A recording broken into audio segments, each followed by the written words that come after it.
अली अमीन गंडापुर साहब इस वक्त जो है वो केपीके में वज़ीर आला है, तो आपको क्या लगता है जिस तरीके से उनकी जानिब से स्टेटमेंट आ रहे हैं, क्या वो अपनी जो है वो मुद्दत केपीके में पूरी कर पाएंगे? नहीं, ना वो अपनी मुद्दत पूरी कर पाएंगे। परेशानियों का टाइम रमज़ान के बाद उनके लिए शुरू हो जाएगा। जो भी 9 मई के अंदर नॉमिनेटेड हैं, कोई भी आइनी तरमीम या आर्मी एक्ट में कोई चीज़ की ज़रूरत पड़ेगी तो वो होनी चाहिए भी और होगी भी। 9 मई के अंदर किसी को स्पेयर नहीं किया जाएगा। जहाँ तक आपने सेनेट चेयरमैन की बात की, अभी तो फेवरेट हॉर्स पीपल्स पार्टी के कैंडिडेट होंगे। जहाँ तक आपने काकड़ साहब की बात की, नामुमकिनात में से तो कोई भी चीज़ पाकिस्तान में नहीं है। अच्छा, जो 11 बजे ओथ ले सकता है और वही 11 बजे 11 बज के 1 मिनट में जेल भी जा सकता है। ये तो पाकिस्तान की तारीख रही है, तो उस तारीख के हिसाब से चला करें। अच्छा, ये बताएं कि आप जैसे किसी पार्टी से बिलोंग भी नहीं करते, तो क्या सिंध में ये इम्कान मौजूद है कि सेनेट के इलेक्शन के दौरान खरीदो फरोख्त भी हो सकती है? देखिए, ख़रीद फरोख्त तो हमेशा पाकिस्तान के अंदर, चाहे वो जनरल इलेक्शन हो या ज़मीनी इलेक्शन हो या ये इलेक्शन हो, ये तो नॉर्म रहा है। तो आज मैं आपको इस पे आके नहीं कह सकता इसके अंदर कि आज पाकिस्तान में दूध की नहरें बांध दी हैं और आइन और कानून के हिसाब से सब चीज़ें चल रही हैं। ये तो पाकिस्तान की बदकिस्मती है कि हमारी डेमोक्रेसी शायद उस हद तक इसलिए भी नहीं पहुँची कि हमें 100 साल नहीं हुए।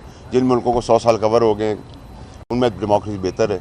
हमें 100 साल से थोड़ा टाइम बीता दूर है, हम तो शायद जो लकूने हैं वो टाइमली ठीक होंगे। अच्छा फैसल साहब, ये बताएं कि पाकिस्तान पीपल्स पार्टी कितनी देर तक मुस्लिम लीग के साथ रहेगी? 1 साल, 1.5 साल? देखिए, मौज़ाती तौर पर अल्लाह की मदद आ गई तो 2 साल होगी, फिर वो खुद मैदान में होगी, स्टीयरिंग व्हील पे होगी। ये मेरा एनालिसिस है, क्योंकि एक तो ये हस्ब हाल हस्ब ज़रूरत दोस्ती है। इसके अंदर पीछे आपने देखा है माजी के अंदर इलेक्शन के आखिरी दिन तक भी क्या होता है, और 20 साल में जो मियाँ साहब ने ज़रदारी साहब के साथ किया है, उसके बाद उनके लिए भी बड़ा मुश्किल काम है कि वो भूल जाएं सारी चीज़ें। तो ये बेहयाई और बेशर्मी की सियासत हमने हमेशा की है पाकिस्तान के अंदर, तो वही अब चल रही है, आगे भी देखते कब तक चलेगी। साहब, ये बता दें, जिस पार्टी से आप बिलोंग करते थे, आप उससे थोड़ा दूर है, जो लोग उस पार्टी को छोड़ कर गए थे वो भी वापसी के लिए रास्ता देख रहे हैं, आप उस पार्टी की तरफ आएंगे या किसी और पार्टी को? देखिए दादा भाई, पार्टी बनाएंगे? मैंने तो मुझे तो पार्टी से निकाला गया था सच बात करने के लिए, ठीक बात करने के लिए, खान साहब को इस भंवर से बचाने के लिए मुझे निकाला गया था। और मैं उस वक्त निकला था जब पाकिस्तान तहरीक इंसाफ आसमान पे थी और खान साहब का कद काट चांद पर था। तो मैं तो बहुत पीक पे जब थे तब निकाला गया।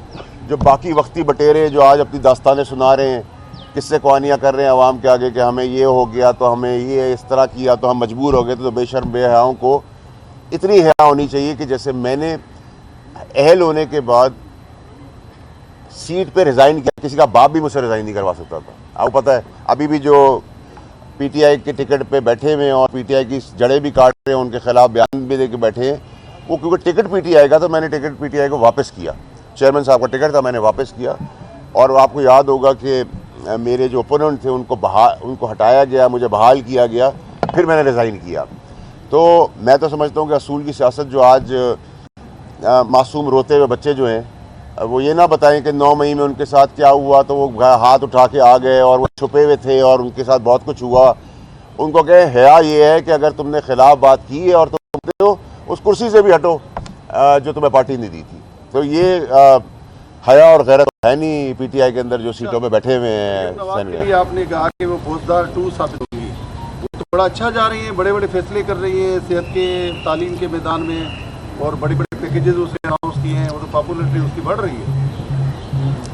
देखिए, मैंने तो आपने सर थोड़ा सा गलत कहा। मैंने ये कहा था कि सूबा स्टार प्लस, उसमें बुज़दार 2 नंबर 1। नंबर 2 ये कि बहुत ज़बरदस्त फैसले हुए।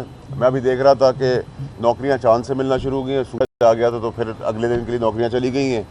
और मेरा ख्याल है कि वो जो तस्वीरें लगा रही हैं वालिद मोहतरम की, वो अब आपको 3 डब्बे और थैली और उसमें नज़र आए, बहुत अच्छा तरीक़ेकार है। तो आपने कहा कि उनकी पॉपुलैरिटी बढ़ गई है, तो वो सर अब आपसे कैमरे से हट के मैं अभी गुजारिश करूँगा कि ज़रा मुझे बताएं कि पैमाना क्या है।